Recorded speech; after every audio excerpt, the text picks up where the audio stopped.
Closed circuit television বা সিসিটিভির প্রথম প্রচলন হয় জার্মানিতে 1942 সালে। তার সঙ্গে যোগাযোগ ব্যবস্থার উন্নতি যোগ হওয়ায় এরপর থেকেই পৃথিবী জুড়ে আনসলভড মিস্ট্রির সংখ্যা কমে আসতে থাকে।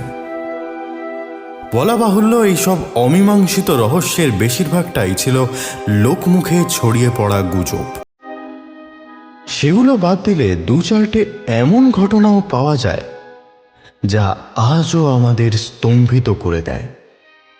আজও তাদের সম্ভাব্য কোনো ব্যাখ্যা খুঁজে বের করতে পারি না আমরা। এরকমই একটা ঘটনার খোঁজে আমরা ফিরে যাব আজ থেকে 120 বছর আগে, অর্থাৎ 1900 সালে ডিসেম্বর মাস। আটলান্টিক মহাসাগরের বুকে জনশূন্য একচিলতে আইল্যান্ড। আটলান্টিকের নীল জলরাশির মাঝে হঠাৎ করেই যেন মাথা তুলেছে একটা সামুদ্রিক আইল্যান্ড। এর বুকের উপর জেগে রয়েছে একটা লাইট হাউস, আর কেউ নেই দ্বীপে। শুনতে থাকুন আইলিন মোর আইল্যান্ডের ঘটনা অবলম্বনে আমাদের আজকের গল্প, লাইট হাউস।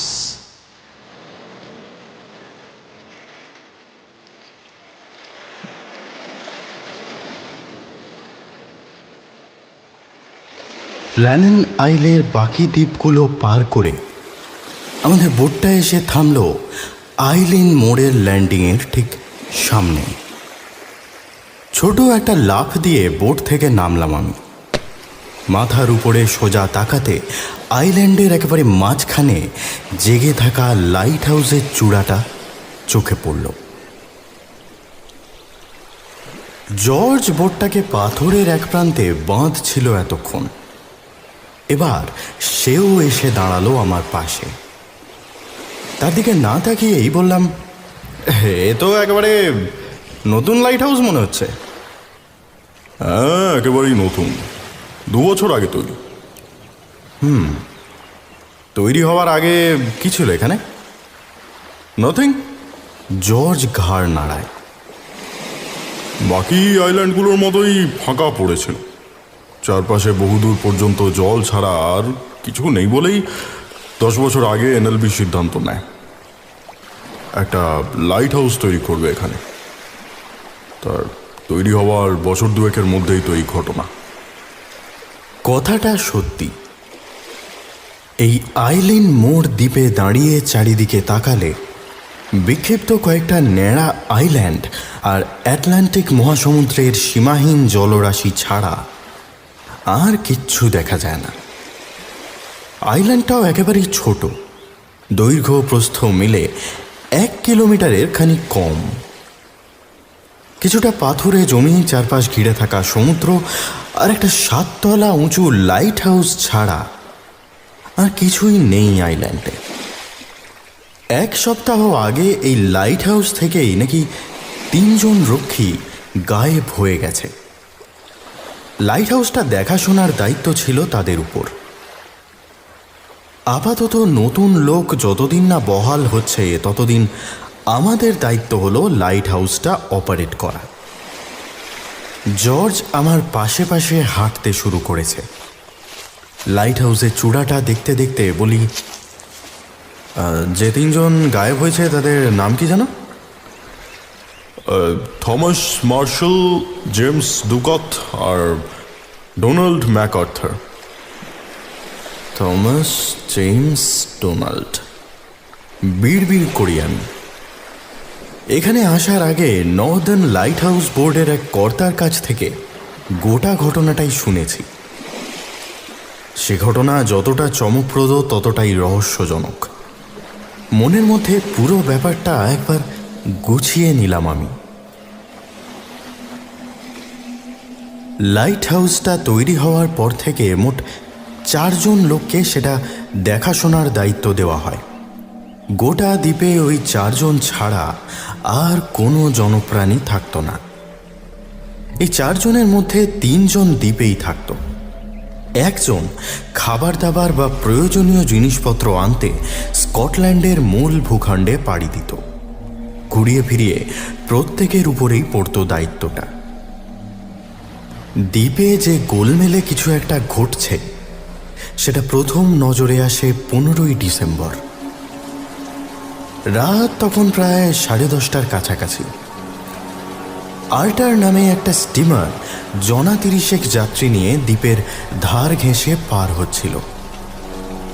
সেই ট্রিমারের লোকেরা লক্ষ্য করে লাইট হাউসের মাথায় আলো জ্বলছে না।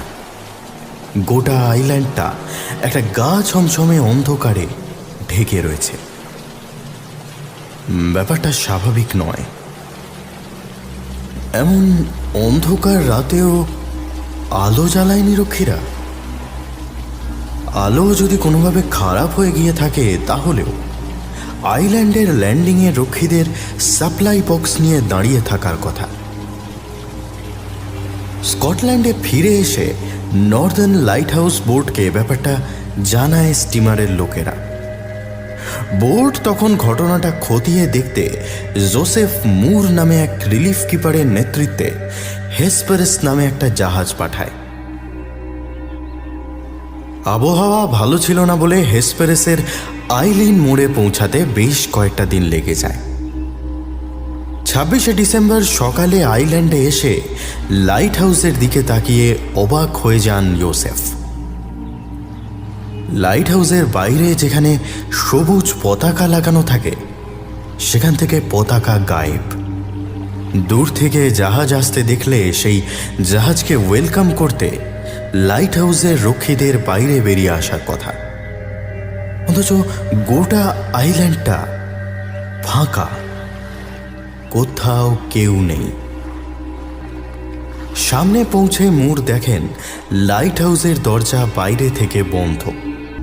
সেটা খুলে ভিতরে ঢুকে কিপারদের কাউকেই খুঁজে পান না তিনি।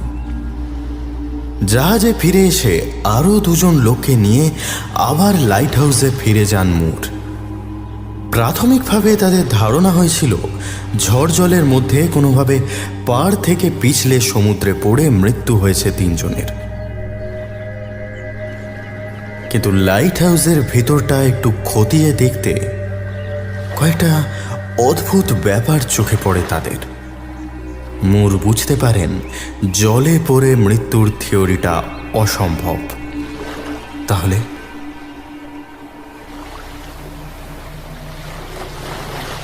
মিনিট 10 ঘাসের জমির ওপর দিয়ে হেঁটে লাইট হাউসের সামনে এসে দাঁড়ালাম 2জনে। এই কদিনে বেশ কয়েক দফা তদন্ত হয়ে গেছে। ঘাসের উপর মানুষের পায়ের ছাপের স্পষ্ট দাগ হয়ে আছে। লাইট হাউসের বাইরের লাগোয়া দরজাটা এখন বন্ধ। জায়গাটাকে ঘিরে এমনিতেই কিছু গুজব চালু ছিল। এই ঘটনার পর থেকে সেটা আরও বেড়ে গেছে। বিশেষ করে কাগজপত্রে যেভাবে লেখা হচ্ছে তাতে। কিরকম গুজব?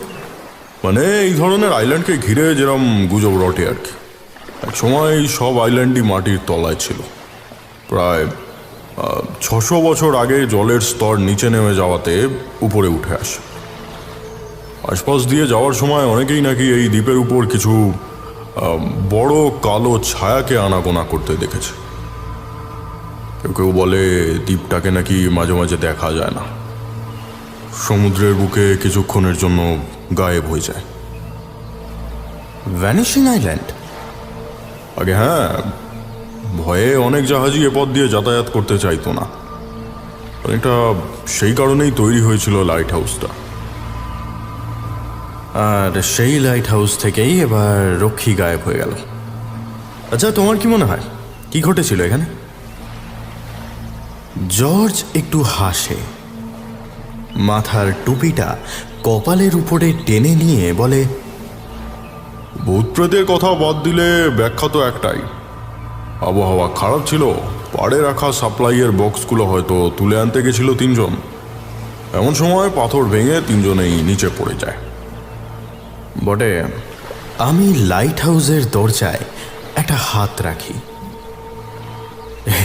এই ব্যাখ্যাটা ভূতপ্রেতের থেকেও বেশি আজগুবি। কেন? বলছি। আগে ভিতরে চলো। লাইট হাউসের বাইরের দরজায় বড় প্যাডলক ঝুলছে। পকেট থেকে চাবি বের করে খুলে ফেলে জর্জ। যে কোনো লাইট হাউসের একেবারে গোড়ার সঙ্গে লাগোয়া একটা ঘর থাকে, রক্ষীদের থাকার ঘর। ঘরের ভিতরের দিকে হেঁটে গেলে একটা সিঁড়ি চোখে পড়ে। সেই সিঁড়ি সাপের মতো পেঁচিয়ে সোজা উপরে ওঠে। সেটা ধরে উঠতে থাকলে ওয়াচ টাওয়ারে পৌঁছানো যায়। এখন রক্ষীদের ঘরের ভিতরে এসে দাঁড়িয়েছি আমরা। একই মাপের মোট 3টে ঘর। প্রথম ঘরটার ডান দিকে বাথরুমের দরজা। দরজার ঠিক উপরে ঝুলছে একটা ঘড়ি। আঙুল তুলে সেদিকে নির্দেশ করে বললাম, মুডের জবানবন্দি অনুযায়ী এ ঘরে ঢুকেই মুড লক্ষ্য করেন ঘড়িটা বন্ধ। 3:18 বেজে থেমে গেছে ঘড়িটা। এ থেকে কি প্রমাণ হয়? কিছুই না, নির্জন আইল্যান্ডে 3টে মানুষের তাড়াহুড়োর কিছু থাকতো না। ঘড়ি তেমন কাজে লাগার কথা না। যাই হোক, এদিকে তাকাও। উল্টো দিকের দেওয়ালে নির্দেশ করি আমি। অস্বাভাবিক কিছু চোখে পড়ছে? সেদিকের দেওয়ালে একটা হ্যাঙ্গারে 3টে জামা কাপড় ঝোলানোর হুক লাগানো। 2টো খালি, একটা থেকে ঝুলছে একটা অয়েল স্কিন। খারাপ আবহাওয়ায় বাইরে যেতে হলে অয়েল স্কিন গায়ে চাপানোটা রক্ষীদের কাছে বাধ্যতামূলক। অস্বাভাবিক কিছু তো। যদি খারাপ আবহাওয়ায় 3জনেই বাইরে যায় এবং আছড়ে পড়া ঢেউতে তাদের 3জনই সমুদ্রে গিয়ে পড়ে, তাহলে এখানে একটাও অয়েল স্কিন থাকার কথা নয়। একটা আছে, মানে অন্তত 1জন বাইরে যায়নি। মানে বলছেন 3জনের মধ্যে 2জন সমুদ্রে পড়ে মরেছে? তাহলে বাকি 1জন গেল কোথায়? আমি কিছুই বলিনি। কথাটা বলে আমি ভিতরের ঘরের দিকে এগিয়ে যাই। মুর ঘরে ঢুকে দেখেন টেবিলের উপরে অর্ধভুক্ত খাবার পড়ে আছে। বিছানার চাদরে মানুষের শোয়ার দাগ। ঠিক যেন ঘুম থেকে উঠে ব্রেকফাস্ট খেতে খেতে ভ্যানিশ হয়ে গেছে 3জন মানুষ। কোথাও কোনো মারপিট বা ধস্তাধস্তির চিহ্ন নেই। কেবল ঘরের ভিতর ঢুকে একটা বিশেষ কোণা নির্দেশ করি। ওই ফায়ার প্লেসটার সামনে একটা চেয়ার উল্টে পড়েছিল, যেন তাড়াহুড়ো করে উঠতে গিয়ে ওটা পড়ে গেছে। ফায়ার প্লেসের সামনে এগিয়ে যাই আমি। ম্যান্টেল পিসের উপরে রাখা ল্যাম্পটা পরীক্ষা করে বিড়বিড় করে বলি, ল্যাম্পটা সদ্য পরিষ্কার করে রিফিল করা হয়েছিল। চলো কাজে লাগা যাক।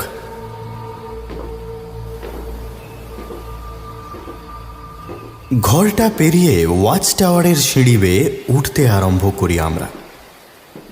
এতগুলো সিঁড়ি ওঠা অভ্যাস না থাকলে ভারী কষ্টকর।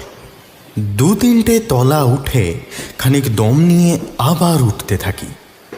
শেষে প্রায় আধ ঘন্টা পরে ওয়াচ টাওয়ারের মেঝেতে পা রেখে মাটির উপরেই বসে পড়ি। 7 তলা সিঁড়ি ওঠা 4টিখানি কথা নয়। জর্জ আমার মতো অতটা ক্লান্ত হয়নি। দম নিয়ে টাওয়ারের ধারের দিকে এগিয়ে যায়। টাওয়ারের বেশিরভাগটা জুড়েই স্থির হয়ে দাঁড়িয়ে আছে একটা লেন্স, প্রায় 2টো মানুষের সমান বড় সেটা। রাতে ক্লকওয়ার্ক চালু থাকলে টাওয়ারের চারপাশে ঘুরতে থাকে লেন্সটা। সেই আলো সমুদ্রের বহু দূর অবধি ছড়িয়ে পড়ে। লেন্সটা আপাতত বন্ধ, ঠিক যেন একটা অতিকায় প্রাণীর মৃত চোখ তাকিয়ে রয়েছে সমুদ্রের দিকে। আমি মাটি থেকে উঠে সেটার পাশে গিয়ে দাঁড়ালাম। পকেট থেকে নোট বই বের করে বললাম, 15 তারিখ রাতে আর্টারের যাত্রীরা লক্ষ্য করে লাইট হাউসের আলো জ্বলছে না। মানে ধরে নিচ্ছি 15 তারিখ রাতের আগেই তিনজন যে কোনোভাবে গায়েব হয়েছে। 9th ডিসেম্বর নাগাদ এদিকটায় বেশ বড় সড়ো ঝড়ঝাপটা শুরু হয়। ওয়েস্ট ল্যান্ডিংয়ের একটা বড় অংশ বাজ পড়ে ভেঙে যায়। ওই অংশটা ভেঙে পড়ার সাথে সাথেই ওরাও জলে পড়ে যায়। এছাড়া তো আর কিছু সমাধান দেখছি না। এতক্ষণে বুকের মধ্যে কিছুটা নিঃশ্বাস পেয়েছি আমি। কাঁধের ব্যাগ থেকে একটা ছোট ডায়েরি বের করে এগিয়ে দিলাম জর্জের দিকে। সেটা হাতে নিয়ে ভালো করে দেখে শুনে সে বলল, এটা তো একটা লগ মনে হচ্ছে। এক্স্যাক্টলি, এই লাইট হাউসের 3 রক্ষীর দিনপঞ্জি। এনএলবির থেকে স্পেশাল পারমিশন করে নিয়ে আসতে হয়েছে। এতে শেষ এন্ট্রি আছে 15ই ডিসেম্বর সকালে। Storm ended, sea calm, God is over all. মানে 9 তারিখ যে ঝড় হয় তাতে এরা মারা যায়নি। 9 তারিখের ঝড় এবং ওয়েস্ট ল্যান্ডিংয়ের অনেকটা ভেঙে যাওয়ার কথা লেখা আছে এতে। 15 তারিখ সকাল অবধি 3 জন রক্ষী অক্ষত ছিল, তাতে সন্দেহ নেই। আশ্চর্যের ব্যাপার হলো, রাডার বলছে 9 তারিখ ঝড়ঝাপটার পর আবার 17 তারিখ অবধি এ জায়গাটা শান্তই ছিল। তাহলে 15 তারিখ রক্ষীদের লাস্ট এন্ট্রিতে যে ঝড় থেমে যাওয়ার কথা লেখা আছে সেটা এলো কোথা থেকে? একটু ভেবে মাথা নাড়ে জর্জ। তাছাড়া 15 তারিখ সকালে তারা যদি অক্ষত থাকে তাহলে সেদিনই রাতে লাইট হাউসের আলো জ্বলছিল না কেন? সকাল থেকে রাতের মধ্যেই কি তাহলে? হতেই পারে। লেন্সের আলো আসে একতলায় প্যারাফিনের রিজার্ভার থেকে। 2 ঘন্টা অন্তর প্যারাফিনের ট্যাঙ্ক চেঞ্জ করতে হতো রক্ষীদের। রাত 10:30 নাগাদ যদি আলো না জ্বলে তাহলে 15 তারিখ সকাল থেকে রাত 8টার মধ্যে যে কোনো সময় তারা গায়েব হয়ে থাকতে পারে। তবে আশ্চর্যের ব্যাপার হলো, লগের বেশ কয়েকটা পাতা উল্টে পাল্টে দেখাই আমি। লগের লেখাগুলোর মধ্যে কয়েকটা লাইন ডেলিভারেটলি কেউ পেন দিয়ে কেটে দিয়েছে, দেখতে পাচ্ছ? কেটে দেওয়া জায়গাগুলো দেখতে দেখতে জর্জ বলে, ভারী অদ্ভুত ব্যাপার তো। কি লেখা ছিল এখানে? তার জানার উপায় নেই। টাওয়ারের একেবারে মাঝামাঝি রাখা টেবিলে লকটা রেখে দিয়ে বলি, আপাতত গোটা দিনটা পড়ে আছে, তুমি নিচে গিয়ে রেস্ট নাও, আমি আইল্যান্ডটা একটু ঘুরে দেখি। ওয়াচ টাওয়ারটা ভালো করে দেখে নিয়ে আধ ঘন্টা পরে নিচে নেমে এলাম আমরা। জর্জ রক্ষীদের ঘরেই রয়ে গেল। আমি বাইরের দরজাটা খুলে ঘাসের জমির উপর বের হয়ে এলাম। সকালের রোদ এখনো ছড়িয়ে আছে দ্বীপ জুড়ে। সামনে মিটার খানেক গেলে ঘাস শেষ হয়ে পাথুরে জমি শুরু হয়েছে। সেখান থেকে মিনিট 20 হাঁটলেই ওয়েস্টার্ন ল্যান্ডিংয়ে পৌঁছানো যাবে। পাথরের জমির উপর দিয়ে সাবধানে হাঁটতে লাগলাম আমি। এই দ্বীপে এসে থেকে যে জিনিসটা সব থেকে বেশি অনুভব করতে পারছি তা হলো নির্জনতা। মানব সভ্যতা থেকে বহু দূরে অন্য গ্যালাক্সির কোনো নির্জন গ্রহে উপস্থিত হয়েছি যেন। গোটা দ্বীপটাই একটা জীবন্ত প্রাণী। কয়েক কোটি বছর ধরে ঘুমিয়ে রয়েছে প্রাণীটা। কথাটা মনে আসতেই হঠাৎ খেয়াল করলাম কোথা থেকে একটা আওয়াজ আসছে, একটানা অবিচ্ছেদ্য, যেন মাটির বহু নিচে কোথাও একটা পাম্প চালিয়েছে কেউ। মাঝে মাঝে থামছে, আবার শোনা যাচ্ছে। জলের আওয়াজ কি হতেও পারে? মাথার ভিতরে একটা চিনচিনে ব্যথা শুরু হয়েছে। সেটা অবশ্য এতটা সমুদ্রের উপর দিয়ে আসার জন্য সি সিকনেস হতে পারে। কিছুক্ষণ হাঁটার পরেই ল্যান্ডিংয়ের কাছাকাছি এসে পড়লাম। একসময় সমুদ্রতল থেকে উপর অব্দি সিঁড়ি উঠে আসতো। 9 তারিখ ঢেউয়ের ঝাপটায় সিঁড়ির বেশ কিছুটা অংশ ভেঙে গুঁড়িয়ে গেছে। পাড়ের ধার ঘেঁষে রাখা সাপ্লাই বক্সগুলোর মধ্যে কয়েকটার ভাঙা কাঠের টুকরো ছড়িয়ে আছে এদিক ওদিক। ঘুরে ফিরে ভালো করে লক্ষ্য করতে লাগলাম। একটু আগে যে শব্দটা শুনতে পাচ্ছিলাম এখন সেটা থেমে গেছে, কিংবা জলস্রোতের আছড়ে পড়ার শব্দে ঢাকা পড়েছে। আচমকা কিছুতে পা আটকে গেল আমার। নিচু হয়ে দেখলাম পাথরের খাঁজের মাঝে হলদে রঙের কিছু একটা আটকে আছে। নিচু হয়ে হাতে তুলে নিলাম সেটা। হতাশ হলাম। এটাও একটা পাথরের টুকরো। আইল্যান্ডটা মূলত খয়েরি পাথরে তৈরি, অথচ এই পাথরের টুকরোটার রং সোনালি। কি মনে করে পাথরটা ব্যাগে ঢুকিয়ে রাখলাম। ভাঙা ল্যান্ডিংয়ের একটা সিঁড়ির উপরে বসে পড়লাম।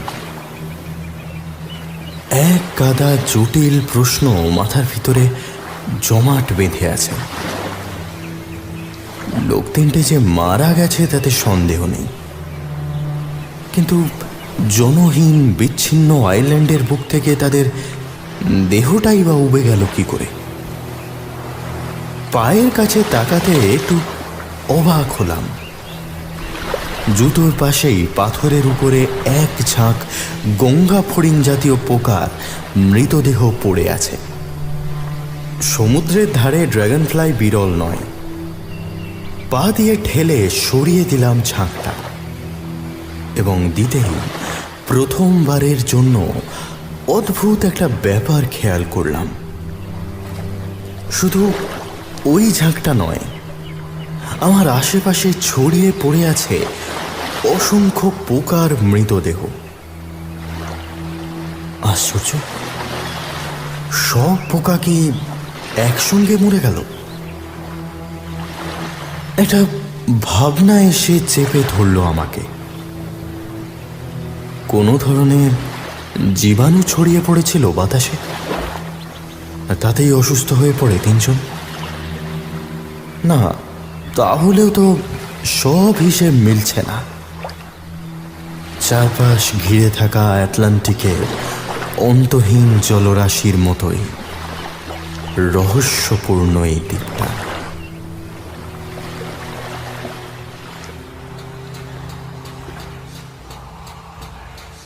সকালের সেই যান্ত্রিক শব্দটা এবার বেশ জোরে শুনতে পাচ্ছি।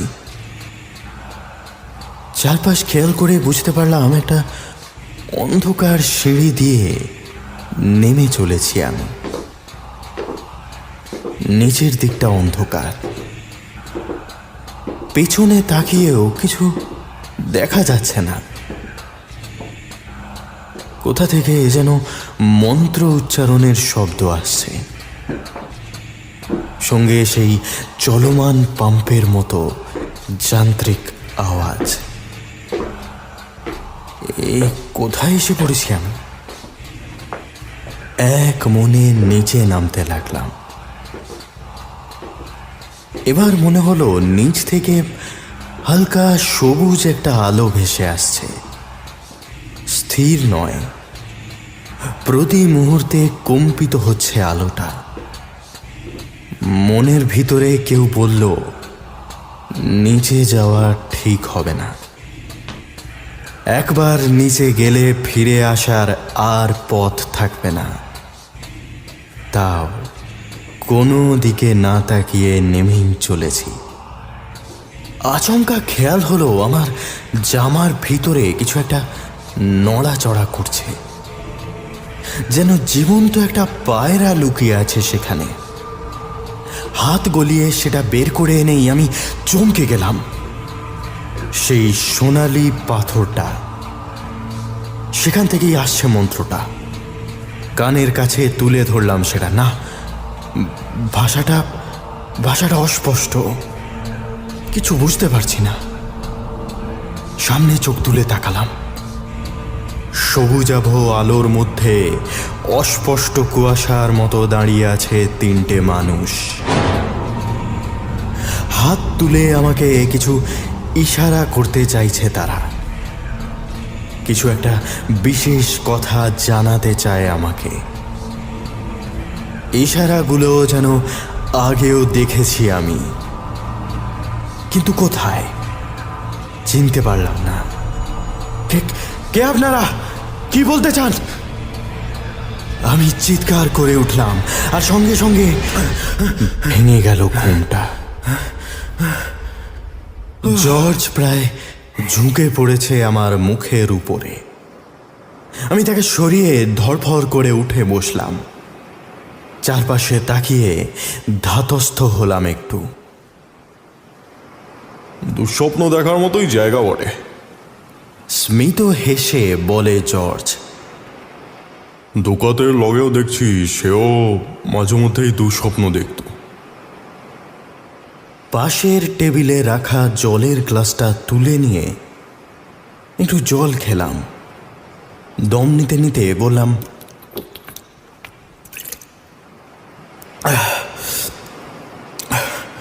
সেমাফোর। মানে? জর্জ অবাক হয়ে তাকালো আমার মুখের দিকে।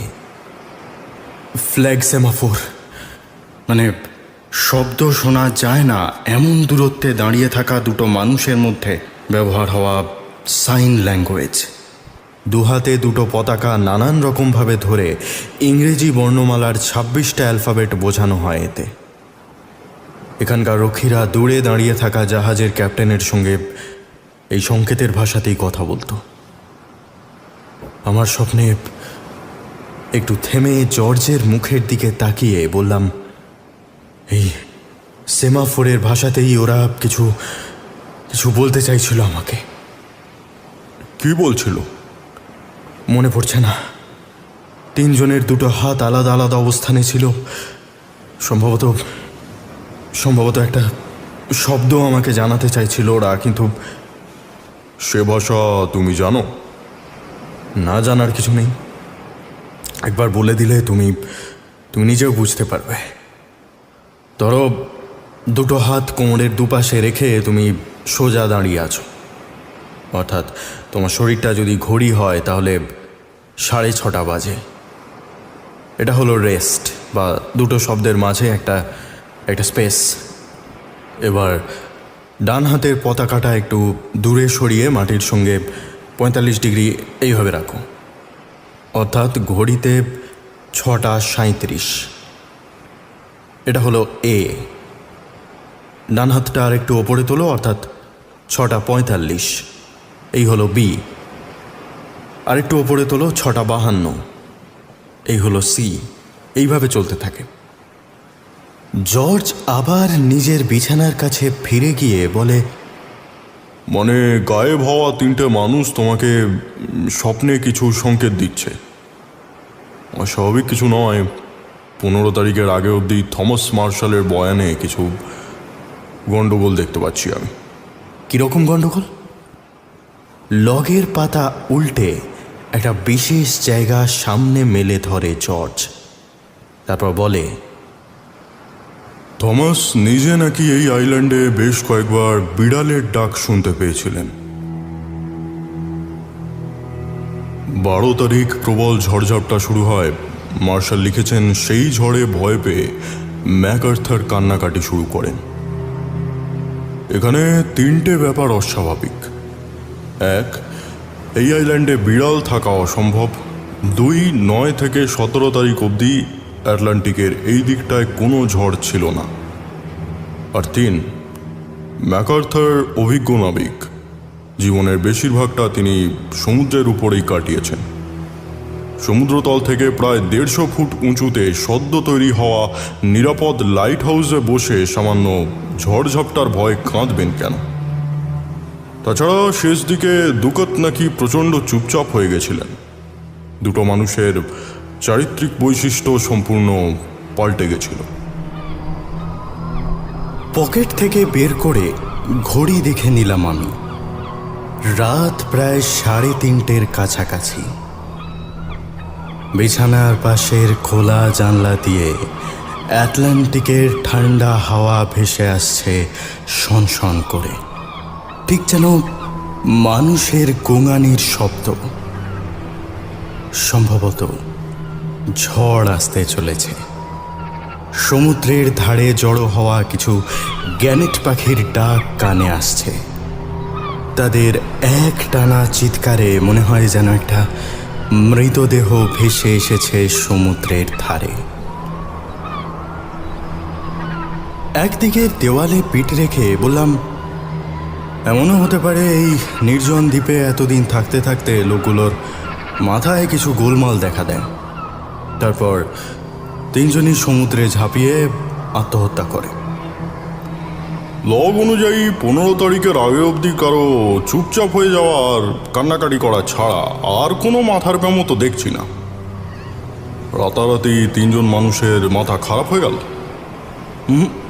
3 জন নয়, 2 জন।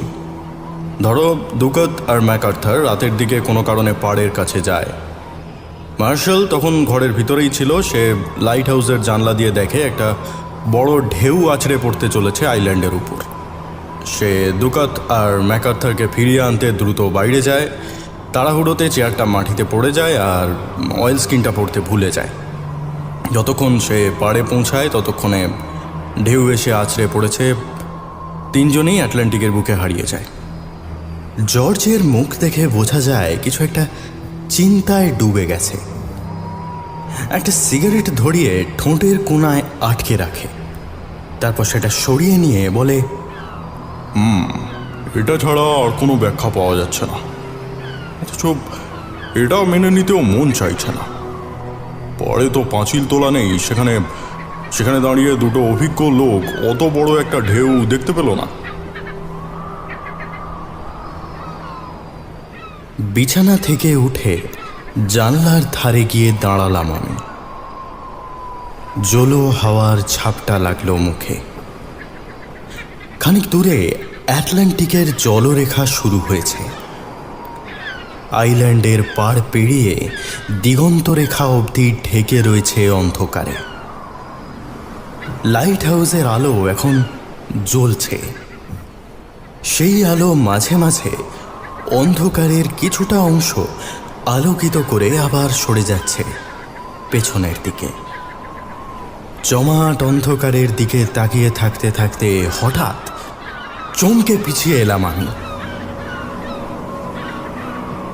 পাটা সজোরে ঠুকে গেল বিছানার সঙ্গে। বিড়বিড় করে উচ্চারণ করলাম, জর্জ, জর্জ, জলের উপর কিছু একটা ভাসছে। কি ভাসছে? বুঝতে পারিনি। আলোটা পড়েই সরে গেল। পুরোটা ঘুরে আবার সামনে আসতে আরো মিনিট খানেক লাগবে আলোটার। আমি দ্রুত দরজার দিকে এগোতে এগোতে বললাম, আমি একটা বোট নিয়ে গিয়ে দেখছি, তুমি এখানটায় দাঁড়াও। একা যাবে? দুজনে একসঙ্গে যাওয়া ঠিক হবে না। আর প্রশ্নের অপেক্ষা না করে বাইরে বেরিয়ে এলাম আমি। সমুদ্র এখন শান্ত। তার ক্লান্ত ঢেউ ভাঙার শব্দ মোটেই ভয় দেখায় না। পাথুরে জমিটা এক দৌড়ে পেরিয়ে এসে পাড়ের কাছে চলে এলাম। সিঁড়ি বেয়ে নিচে নেমে আসতেই পাড়ে বাঁধা ছোট বোটটা চোখে পড়ল। লাফিয়ে সেটার উপরে নেমে দড়িটা খুলতে লাগলাম। এতক্ষণে আলোটা আবার আমাদের সামনের দিকে পড়তে চলেছে। মুখ তুলে জলের ঠিক সেই জায়গাটায় তাকালাম। আলোর রেখা ঘুরে চলে গেল সামনে দিয়ে। মনে হলো একটা ছোট বোট জাতীয় কিছু ভাসছে সমুদ্রের উপরে। কিন্তু মাঝ সমুদ্রে এমন বোট আসবে কোথা থেকে? আবার অন্ধকারে ঢেকে গেছে জায়গাটা। আমি 7-5 না ভেবে দাঁড় বাইতে লাগলাম। জলের ছলাৎ ছলাৎ আওয়াজ আসছে। একটু আগে পাড়ে ভিড় করা গ্যানেটগুলো এখন ডাকাডাকি থামিয়ে দিয়েছে। থমথমে মুখে এক দৃষ্টে লক্ষ্য করছে আমার বোটটাকে। কয়েকশো মিটার দাঁড় বাইবার পরে জায়গাটার কাছাকাছি পৌঁছে গেলাম। হাত নিজে থেকেই থেমে গেল। ছোট একটা ডিঙি ভাসছে জলের উপরে। সেই ডিঙির একেবারে ধারে আমার দিকে পেছন করে বসে আছে একটা লোক। সমুদ্রের গভীরে এক মনে তাকিয়ে আছে সে, যেন কিছু দেখার চেষ্টা করছে। কে আপনি? লোকটা কোনো উত্তর দিল না। আমি আরো খানিকটা দাঁড় বেয়ে ডিঙির কাছে পৌঁছে গেলাম। অ্যাটলান্টিকের এত গভীরে এত রাতে সামান্য একটা ডিঙি নিয়ে এত দূর আসা সম্ভব নয়। তাহলে এ লোকটা এখানে এলো কি করে? আপনি এখানে কি করে এলেন? কে আপনি? আমার বুকের ভিতরে অচেনা স্পন্দন শুরু হয়েছে। দ্বীপটাকে নিয়ে বেশ কিছু গুজব চালু আছে বলে শুনেছিলাম। তার সবই কি নেহাত মিথ্যে? হাতের টর্চটা তুলে ধরে ডিঙিটার উপরে ফেললাম। লোকটাকে পিছন থেকে দেখে চেনা চেনা মনে হচ্ছে। টর্চের আলো যেন আঘাত করল লোকটার পিঠে। আলোটা গিয়ে লাগতেই নিঃশব্দে উঠে দাঁড়ালো সে। তারপর একটু একটু করে ফিরতে লাগলো আমার দিকে।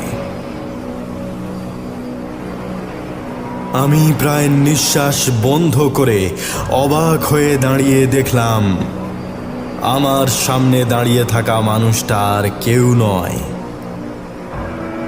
আমি নিজে। আমার মুখোমুখি দাঁড়িয়ে আর একটা আমি।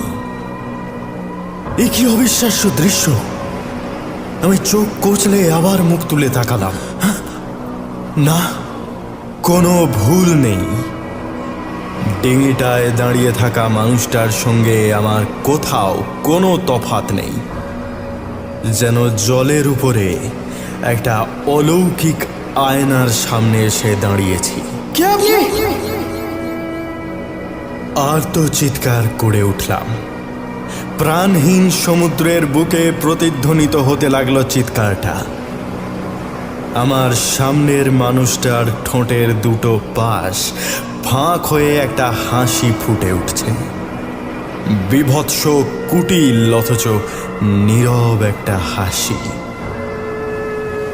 ক্রমশ তার বাঁ হাতের একটা আঙুল উঠে এলো। আমার পেছনের দিকে কিছু একটা যেন নির্দেশ করতে চাইল সে। আমি মোহগ্রস্তের মতো তার আঙুল লক্ষ্য করে পিছনে ফিরে তাকালাম। আর সঙ্গে সঙ্গে দুটো হাঁটু কেঁপে উঠল। এ কি দেখছি আমি চোখের সামনে? আমার বোটটা যেখানে দাঁড়িয়ে আছে তার থেকে কয়েকশো মিটার পেছনে একটু আগেই আইলিন মোর আইল্যান্ডটা ছেড়ে এসেছি। এখন সেখানে অন্তহীন জলরাশি ছাড়া আর কিচ্ছু নেই। মসৃণ জলতলের নিচ থেকে একটা লাল রঙের আলো নির্গত হচ্ছে সেখান থেকে। যেন একটা আগ্নেয় পাহাড় ভেঙে এইমাত্র লেলিহান লাভার স্রোত বেরিয়ে আসবে জলতলের উপরে। শরীর কেঁপে উঠল আমার। মনে হলো পায়ের তলা থেকে সরে গেছে বোটটা। নিয়ন্ত্রণ হারিয়ে জলের উপর পড়ে গেলাম আমি। শীতল কনকনে জলের স্পর্শ এসে লাগলো আমার সমস্ত মুখে। জ্ঞান হারাতে হারাতেও কোনো রকমে সামলে নিলাম নিজেকে। দুহাতে সাঁতরে উঠে এলাম জলের উপর। না, আবার দেখা যাচ্ছে আইল্যান্ডটা।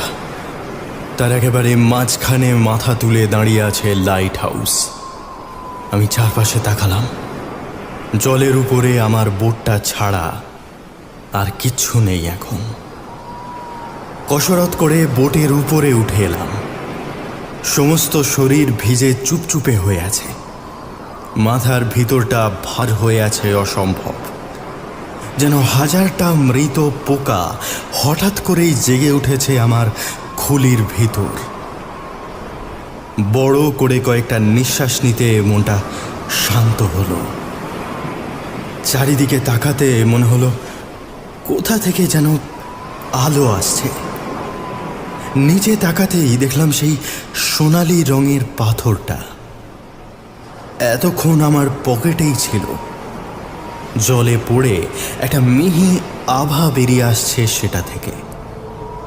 সেই সঙ্গে ছোট ছোট রেখা ফুটে উঠছে সেই আভার গায়ে, যেন সরু পেন্সিল দিয়ে কেউ ছবি আঁকছে জলের উপরে। দ্রুত সেটা জল থেকে তুলে নিলাম আমি। সঙ্গে সঙ্গে মিলিয়ে এলো আভাটা। সেটা পকেটে ঢুকিয়ে পেছন দিকে আবার বোটটা চালিয়ে নিয়ে চললাম। লাইট হাউসের আলো এখন আমার মাথার উপর দিয়ে দূরে গিয়ে পড়েছে। সেই আলোর ছটাতেই কিছু প্রশ্নের উত্তর পরিষ্কার হয়ে উঠছে মাথার ভিতরে। অবশ্য বেশিরভাগটাই এখনো অস্পষ্ট। বোটটা বেঁধে ল্যান্ডিংয়ে উঠে এলাম আমি। দ্রুত পা চালিয়ে পৌঁছে গেলাম লাইট হাউসের দরজার কাছে। এতক্ষণে হাওয়ার প্রবাহ এতটাই বেড়ে উঠেছে যে আমার ভিজে জামা শুকিয়ে খটখটে হয়ে গেছে। ঝড় আসতে চলেছে, অ্যাটলান্টিকের বুনো সামুদ্রিক ভয়াবহ ঝড়। দরজা ঠেলে ভিতরে ঢুকতেই জর্জকে চোখে পড়ল। সে উদ্বিগ্ন মুখে তাকিয়ে আছে আমার দিকে। একটু এগিয়ে এসে জিজ্ঞেস করলো, কি হলো? কি ছিল ওখানে? উত্তর, কয়েকটা প্রশ্নের উত্তর। আমি পকেট থেকে বের করে পাথরটা এগিয়ে দিলাম তার দিকে। একটা বড় কাঁচের পাত্র জোগাড় করে তার ভিতরে রাখো এটাকে। কি এটা? ইউনাই লুমেনের পাথর। সেটা কি? ল্যাটিনে ইউনাই লুমেন মানে চাঁদের আলো। রাতের জ্যোৎস্না শুষে নিয়ে ধরে রাখতে পারে এই পাথর। জলে গিয়ে পড়লে সেই সমস্ত জ্যোৎস্না গলে বেরিয়ে আসে পাথরের গা থেকে। সেই তরলের গায়ে চোখ রাখলে চাঁদের আলোয়, অর্থাৎ রাতে ঘটে যাওয়া অতীতের সমস্ত ঘটনা চোখের সামনে দেখতে পাবো আমরা। কিন্তু এসব তো মিথ। একটু আগে অবধি তাই ধারণা ছিল আমার। এতক্ষণে একটা বড় কাঁচের জারে জল ভর্তি করে পাথরটা ফেলে দিয়েছে জর্জ। আবার ফুটে উঠতে শুরু করেছে সেই সরু রেখাগুলো।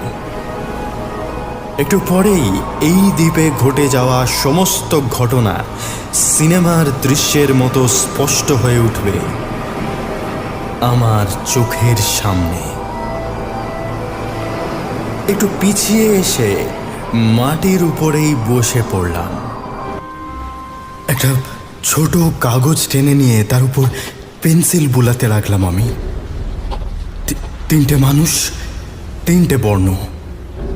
মনের ভিতরে স্পষ্ট হয়ে ফুটে উঠছে ছবিটা। এক হাতে মাথা চেপে ধরে দ্রুত চালালাম অন্য হাত। প্রথম জনের ডান হাতটা সোজা নিচে, বাঁ হাতটা কোমরের একটু পাশে।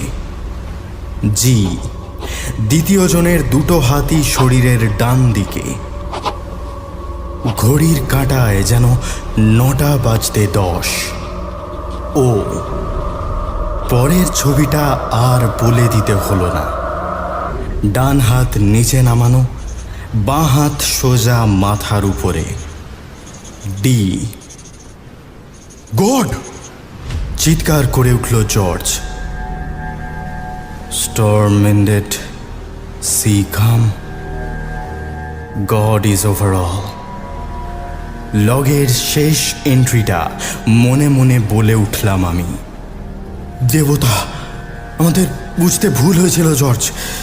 মার্শাল এখানে যে দেবতার কথা বলেছেন সে আমাদের চেনা কোনো দেবতা নয়, আদিম দেবতা। মানে কে সে? আমি উঠে দাঁড়িয়ে বলতে থাকি। ইউনাই লুমেনের পাথরটা দেখেই বোঝা উচিত ছিল আমার, এ পাথর কোনো স্বাভাবিক জগতে থাকতে পারে না। পিছন ফিরে জর্জের দিকে এগিয়ে আসি আমি। আটলান্টিকের উপরে এই আইল্যান্ডগুলো তৈরি হয়েছিল জলের তলায় থাকা আগ্নেয় পাহাড় থেকে অগ্নুৎপাতের ফলে। জল বেয়ে উঠে আসা লাভা জলতলের উপরে উঠে ঠান্ডা হয়ে সৃষ্টি করেছিল এই দ্বীপগুলো। আটলান্টিকের নিচে আগ্নেয় পাহাড়ের অনেকগুলো সম্পর্কেই এখনও মানুষ কিছু জেনে উঠতে পারেনি। জলের অতল গভীরে ঠিক কোথায় তারা আছে, কিভাবে আছে, সে সম্পর্কে কোনো ধারণা নেই আমাদের। বহু আধুনিক যন্ত্রপাতি দিয়ে চেষ্টা করেও তাদের খোঁজ পাইনি আমরা। কিছু বিজ্ঞানীদের ধারণা তাদের আমরা খুঁজে পাই না, কারণ তারা আছে অজ্ঞাত কোনো মাত্রায়, 11th ডাইমেনশনে। কিন্তু সেখানে থাকলেই তাদের খুঁজে পাবো না কেন আমরা? নিচে পড়ে থাকা কাগজটা তুলে নিই আমি। ধরো, আমাদের এই লাইট হাউসটা যার মধ্যে আমরা আছি, এটা কোন ডাইমেনশনে আছে? থার্ড। এটা যদি 2Dতে থাকতো, মানে সেকেন্ড ডাইমেনশনে থাকতো, তাহলে কেমন দেখাতো?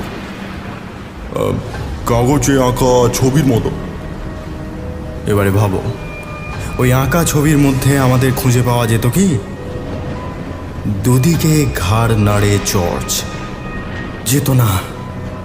কোয়ান্টাম ফিজিক্স বলে স্পেস, টাইম আর এনার্জি, এই তিনটে জিনিসই গোটা মহাবিশ্ব জুড়ে সংকুচিত হয়ে আছে।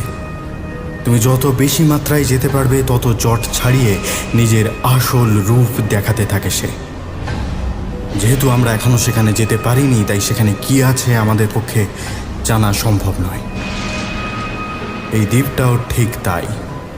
আমরা শুধু এর ত্রিমাত্রিক রূপটা দেখতে পাচ্ছি। অন্য কোন ডাইমেনশনে কি আছে এখানে আমরা কিছুই জানি না। আমার মনে হয় লাইট হাউসের 3জন রক্ষী কিছু একটা কারণে এই দ্বীপেরই 11th ডাইমেনশনে চলে গেছে, এবং সেখানেই কোনো একটা প্রাণীকে ঈশ্বর বলতে চেয়েছে তারা। উত্তাল সমুদ্রের ঢেউ ভাঙছে পাড়ের উপর।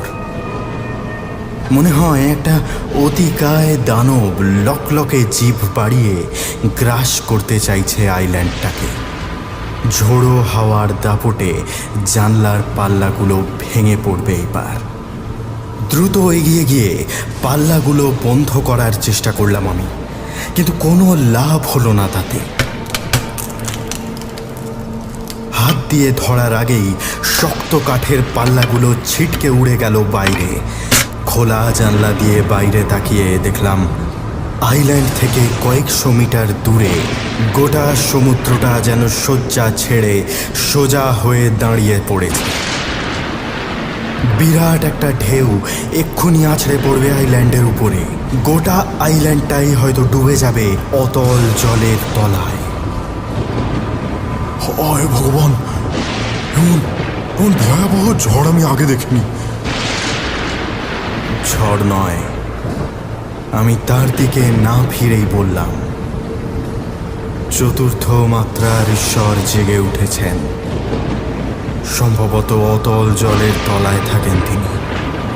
এই ঝড় তারই আগমনের সংকেত। মানে আমি তো কিছুই বুঝতে পারছি না। যে লাভা দিয়ে এই দ্বীপটা তৈরি, তা এসেছে 11th ডাইমেনশন থেকে। কিছু কিছু মানুষ যেমন অলৌকিক ক্ষমতায় তার অতীত জীবনের দৃশ্য স্বপ্নে দেখতে পায়, তেমনি কোনো কোনো বিশেষ সময়ে এই আইল্যান্ডটা ফিরে যায় তার 11th ডাইমেনশনে। পুরোপুরি না হলেও সে জগতের কিছুটা রূপ আমরা অনুভব করতে পারি তখন। ক্ষীণ সূক্ষ্ম একটা অনুভূতি দাও, তার প্রভাবে আমাদের চারিত্রিক বৈশিষ্ট্য পাল্টে যায়, যেমন গেছিল ম্যাকার্থার আর ডুকাতের। কাল রাতের কোনো এক সময় আইল্যান্ডটা আবার ফিরে গেছে অজ্ঞাত জগতে। আমরা এখন 11th ডাইমেনশনে। আমার কথাটা শেষ হবার আগেই আকাশচুম্বী ঢেউটা এসে আছড়ে পড়ল আইল্যান্ডের একটা পাড়ে। একটা বড় অংশের পাথর মুহূর্তে জলের তলায় মিলিয়ে গেল। প্রবল জলের স্রোত উঠে এলো উপরে। প্রায় হাঁটু সমান উঁচু জল এসে ধাক্কা দিল ঘরের দরজায়। আমি টেবিলের দিকে তাকিয়ে দেখলাম ধীরে ধীরে রূপালী আলোর নকশা বুনতে শুরু করেছে পাথরটা। দু হাতে চেপে ধরলাম চারটা। জর্জের দিকে তাকিয়ে বললাম, যেভাবেই হোক লাইট হাউসের চূড়ায় উঠতে হবে। ওটা ডুবতে দেরি আছে, কিছুটা সময় পাওয়া যাবে। বাক্য ব্যয় না করে দুজনে ছুটতে শুরু করলাম সিঁড়ির দিকে। আমার নিঃশ্বাস বন্ধ হয়ে আছে অনেকক্ষণ। সমুদ্রের বুক থেকে অদ্ভুত একটা শব্দ ভেসে আসছে। মনে হচ্ছে মাটির একেবারে অতল থেকে একটা ডাক ভেসে আসছে উপরে। শান্ত গমগমে একটা শব্দ, অথচ কি ভয়ানক, কি বীভৎস। বুঝতে পারছি বাঁচার আর কোনো আশা নেই আমাদের। কিসের শব্দটা? আমি উত্তর দিলাম না। প্রাণ ভয়ে অমানসিক শক্তি এসে জড়ো হয়েছে আমার দুপায়ে। সিঁড়িগুলো পেরোতে আর হাঁপ ধরে যাচ্ছে না। আমার দু হাতের মধ্যে ধরা রয়েছে কাঁচের চারটা। এতক্ষণে বেশি কিছু ছবি তৈরি হয়েছে তার মধ্যে। নিচ থেকে ভেসে আসা শব্দে বুঝতে পারছি একতলার দরজা ভেঙে জল ঢুকছে। মনে মনে হিসেব করে নিলাম, আর ঘন্টাখানেক সময় আছে হয়তো। তার মধ্যে যেভাবেই হোক এই দ্বীপের ঘুম ভাঙাতে হবে। কিন্তু কি করে? সিঁড়ি পেরিয়ে উঠতে ঠিক কতক্ষণ লাগলো জানি না। চূড়ার ঘরে উঠে আসতেই মনে হলো গোটা লাইট হাউসটাই জলের ধাক্কায় দুলছে। মাটির তলা থেকে সেই অপার্থিব শব্দের তীব্রতা এখন বেড়ে উঠেছে।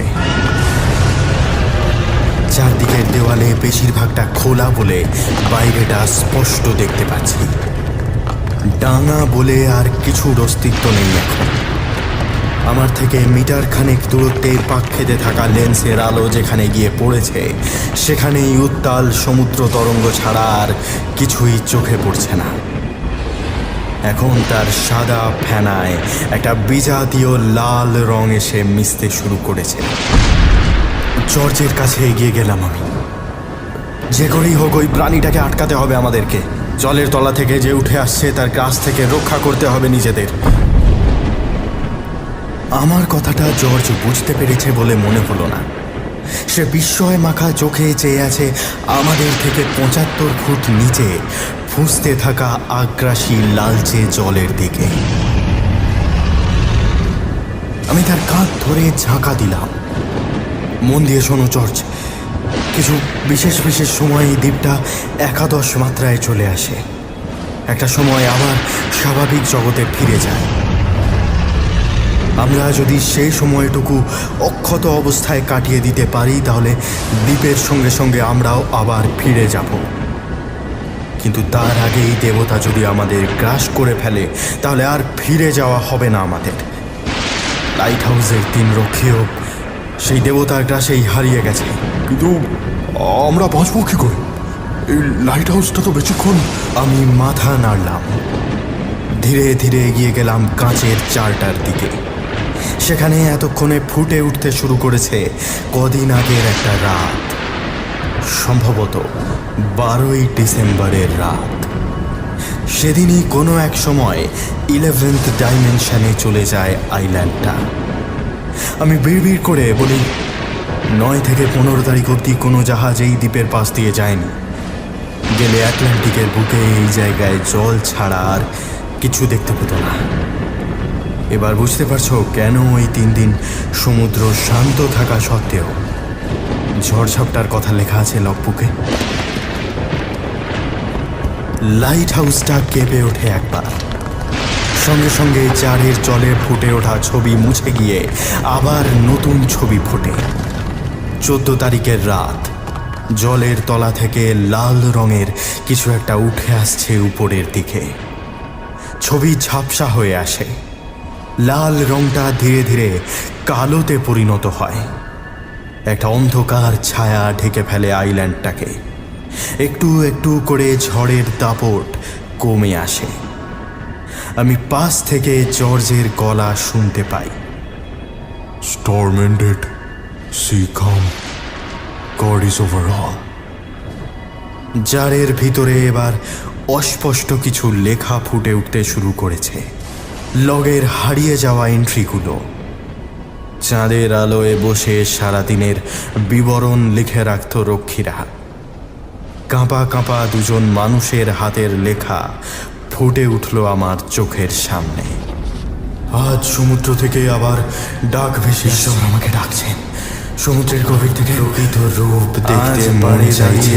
কয়েক পলকের জন্য অনুভব করতে পেরেছি ডাক উপেক্ষা করতে পারবো না। ঈশ্বর আমাদের ডাকছেন। এরপর আবার হাতের লেখা পাল্টে গেছে। সম্ভবত পরের এন্ট্রিগুলো মার্শালের। দুগাত আর ম্যাকার্থারের পাগলামি বেড়ে উঠছে ক্রমাগত। যে কোনো সময় সমুদ্রে গিয়ে ঝাঁপ দিতে পারে ওরা। মাঝে মাঝেই পাগলের প্রলাপ বকতে বকতে ছুটে যাচ্ছে সমুদ্রের দিকে। ওদের অয়েল স্কিন পরিয়ে রেখেছি, ঝড় জলের মধ্যে কখন বাইরে বেরিয়ে যায়। গোটা আইল্যান্ডটা জুড়ে কিছু ঘটে চলেছে যেন। এসব কথা লগে লিখে রাখা ঠিক হচ্ছে কিনা জানি না। মনে হচ্ছে অন্য কোনো জগতে এসে পড়েছি।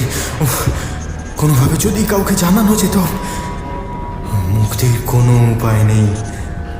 ওরা দুজনেই বদ্ধ উন্মাদ হয়ে গেছে। মাটির তলা থেকে আওয়াজ আসছে, কিছু একটা উঠে আসছে উপরে। না, আমার মনের ভুল সব। এসব কারোর হাতে পড়লে সে আমাকে পাগল হবে আমাকেও। দৃশ্য আবার পাল্টে যায়। 15 তারিখ রাত, লাইট হাউসের দরজা খুলে ছুটে বেরিয়ে আসে দুজনের গায়ে অয়েল স্কিন। একসঙ্গে ছুটে যায় আইল্যান্ডের পাড়ের দিকে। আইল্যান্ডকে ঘিরে জমে থাকা মেঘ ক্রমশ চঞ্চল হয়ে ওঠে, যেন এতক্ষণের ঘুম ভেঙে জেগে উঠেছে সে। কালো রঙের মেঘটা ধেয়ে আসে দুজনের দিকে। সেটা লক্ষ্য করে দুজনে দুটো হাত হাওয়ায় তুলে এগিয়ে যায় সেই মেঘের দিকে। আইল্যান্ডের একদিকের পাড় বরাবর ছুটে গিয়ে বাইরে ঝাঁপিয়ে পড়ে তারা। তার আগেই তাদের গ্রাস করে মেঘটা। তারপর দিক পরিবর্তন করে ছুটে যায় লাইট হাউসের জানলার দিকে। মনে মনে ভেবে নিই আমি, অর্থাৎ দেবতার কাছে আত্মসমর্পণ করে রক্ষীদের মধ্যে দুজন, দুগাত আর ম্যাকার্থার। কিন্তু মার্শাল, তার কি হলো? তার দিকেই কি ছুটে এলো মেঘটা? বাকিটুকু আর দেখতে পাই না আমরা। গোটা জারটা এখন ঠেকে গেছে নিকষ কালো অন্ধকারে। সবটুকু আলো শেষ করে নিভে গেছে সবুজ রঙের পাথরটা। একটা তীব্র ঝাপটায় আমরা গিয়ে পড়লাম ঘরের এক কোণে, যেন মাটি থেকে উপড়ে এসেছে লাইট হাউসটা। এতক্ষণ যে শব্দটা মাটির তলা থেকে উঠে আসছে বলে মনে হচ্ছিল, এবার সেটা আসছে আমাদের পায়ের ঠিক নিচ থেকে। লাইট হাউসের গা বেয়ে উঠে আসছে সে। এখনো তাকে দেখতে পাইনি আমরা। একটু পরেই চারদিকের খোলা ওয়াচ টাওয়ারের সামনে উঠে এসে লেন্সের আলো ঢেকে ফেলবে সে। আমাদের বাঁচতেই হবে জর্জ, যে করে হোক। এই আতঙ্কের মুহূর্তে দ্রুত কিছু ভাবনা খেলে যাচ্ছে আমার মাথায়।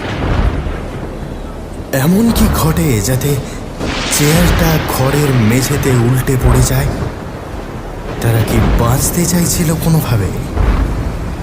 না, ভেবে বের করতেই হবে যেভাবেই হোক। জর্জের আর্তচিৎকার কানে এলো।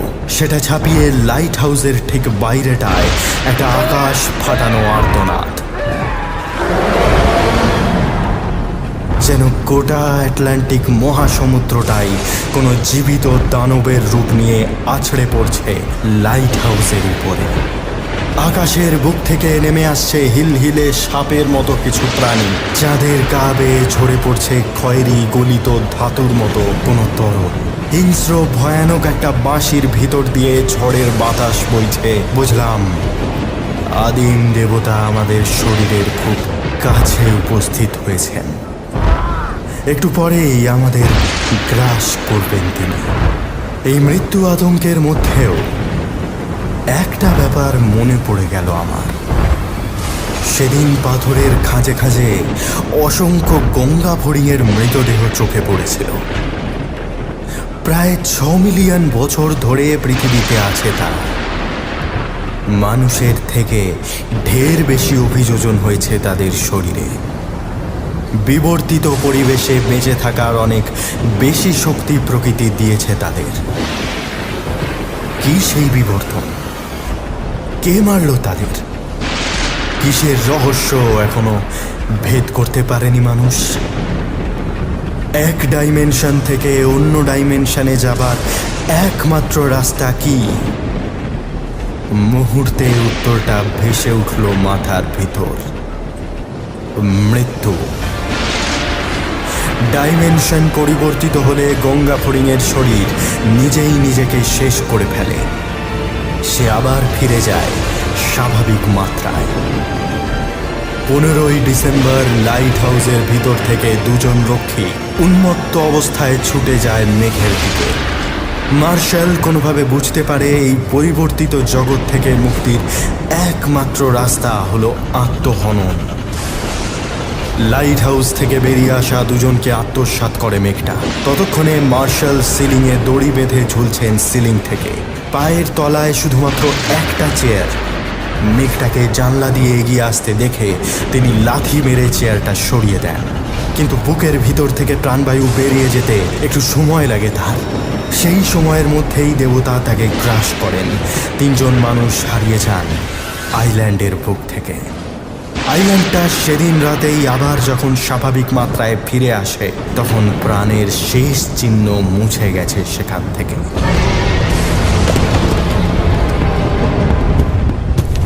একদিকের দেওয়ালে হাত রেখে সোজা হয়ে উঠে দাঁড়াই আমি। দুটো হাঁটুতেই অসহ্য যন্ত্রণা। এখানে ঝুলন্ত দড়ি নেই। ফাঁকা রেলিং টপকে ঝাঁপিয়ে পড়া যেত, কিন্তু লাইট হাউসের গা বেয়ে উঠে আসছে আদিম দেবতা। লাফিয়ে তার হাত থেকে বাঁচার উপায় নেই। একটা মাত্র উপায় আছে এখন।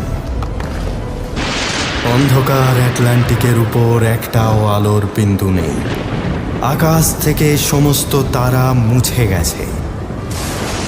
যে বীভৎস রূপ ধারণ করেছে রাতের আকাশ, তার কোনো প্রতিচ্ছবি পড়ছে না জলের উপরে। একটা মাত্র আলো জ্বলছে এখনো। আমাদের লাইট হাউসের লেন্সটা এখনো উজ্জ্বল হলদে আলো যতদূর পারছে ছড়িয়ে দিচ্ছে সেটা। জর্জের মাটিতে শুয়ে থাকা শরীরটাকে এক হাতে ধরে রেলিংয়ের সামনে গিয়ে দাঁড়ালাম। তারপর একটা ছোট লাফে আঁকড়ে ধরলাম লেন্সটাকে। সহস্র সূর্যের আলো এসে ঝাঁপিয়ে পড়ল আমার পিঠে। যন্ত্রণায় চিৎকার করে উঠলাম আমি। মহাসমুদ্রের বুকে এখনো আগের মতোই গিয়ে পড়ছে আলোর বৃত্তটা। এখন সেই বৃত্তের মাঝে একটা মানুষের ছায়া। দুহাত দুদিকে প্রসারিত তার। আমার ছায়া। জর্জ বন্ধ চোখ খুলেই ডুকরে একটা চিৎকার করে উঠল। কি করছো? পুড়ে মরবে তো। শুধু এই জগতে। দ্বীপটা আবার 3য় মাত্রায় ফিরে গেলে আমরাও বেঁচে উঠব। সেখানে এখনো মরিনি আমরা। পাগলের প্রলাপে সব। পেছনোর চেষ্টা করছিল জর্জ।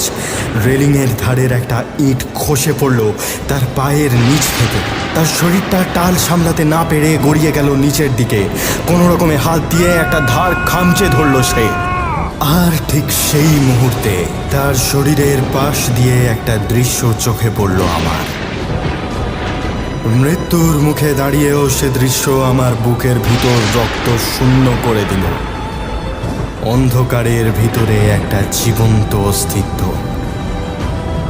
ঘন লাল রঙের একটা শরীর, একটা অতিকায় অন্তত ফুট 40 কুমিরের মতো দেহ।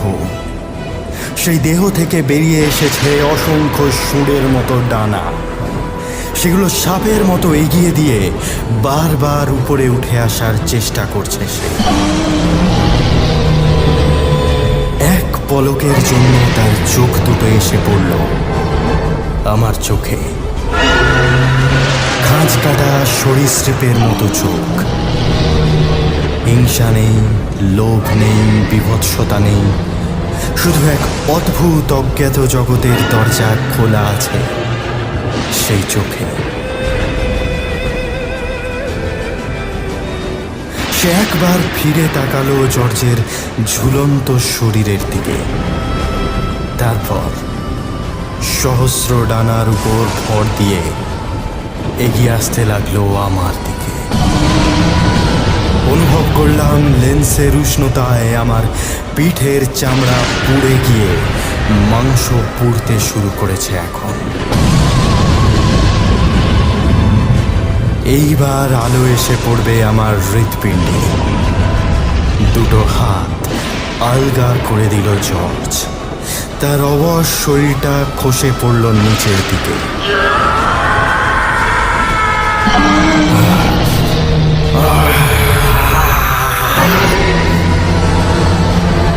মিহি বাঁশির শব্দটা এখন আকাশ ফাটিয়ে বাজতে শুরু করেছে। আমি চোখ বন্ধ করে নিলাম। বাঁশির শব্দের সঙ্গে এবার শুনতে পাচ্ছি ডানা ঝাপটানোর আওয়াজ। সে এসে দাঁড়িয়েছে আমার সামনে।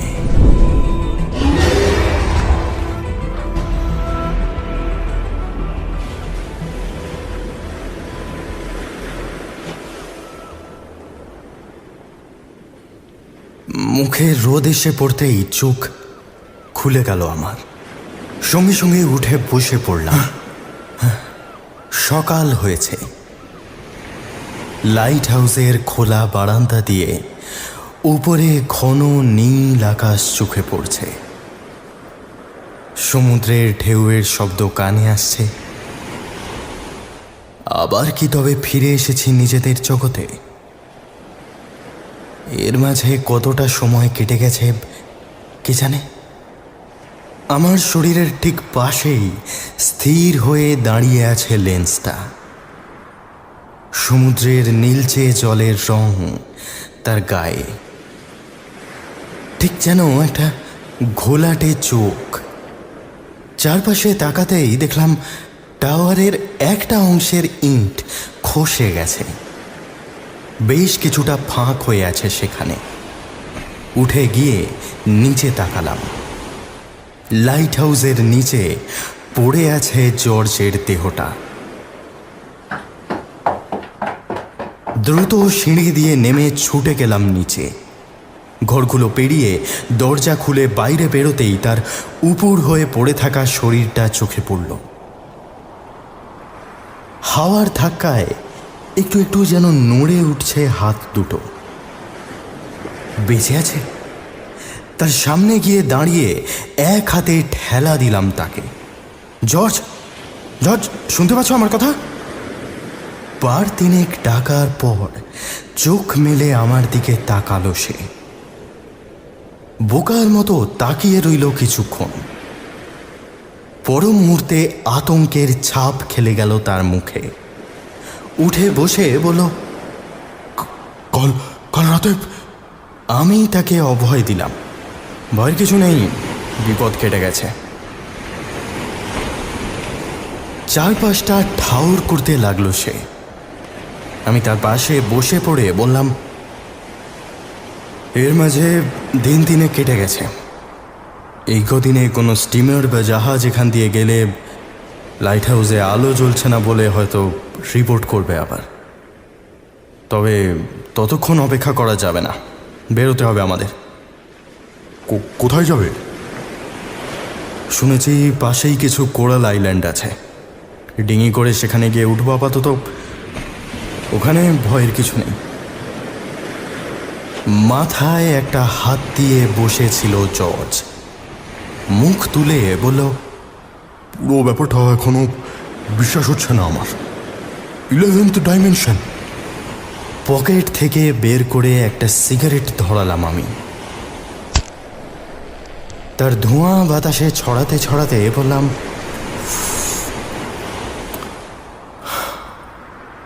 বিজ্ঞানের ভাষায় মহাশূন্য থেকে কোনো ব্ল্যাক হোলের গভীরে ঝাঁপ দিলেই ইন্টার ডাইমেনশন ট্রাভেল সম্ভব।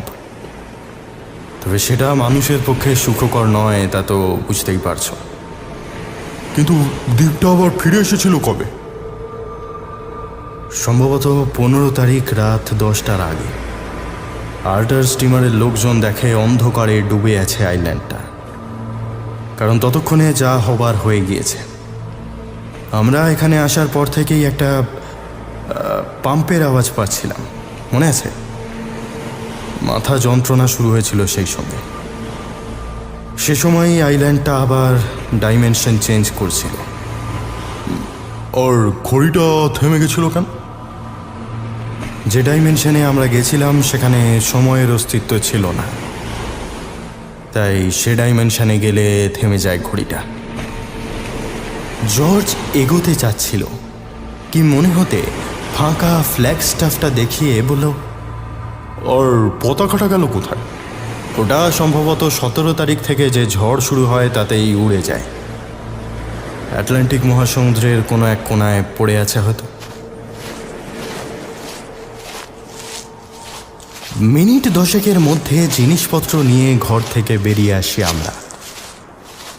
স্টোর রুম থেকে 5টা সবুজ রঙের পতাকা এনে তার একটা ফ্ল্যাগ স্টাফে আটকে দিয়েছি এর মধ্যে। বাকি 4টে হাতে নিয়ে পাড়ের কাছে এসে দাঁড়ালাম গেছে। শুনছিলেন বিশেষ গল্প লাইট হাউস। সবাই ভালো থাকবেন। শুভরাত্রি।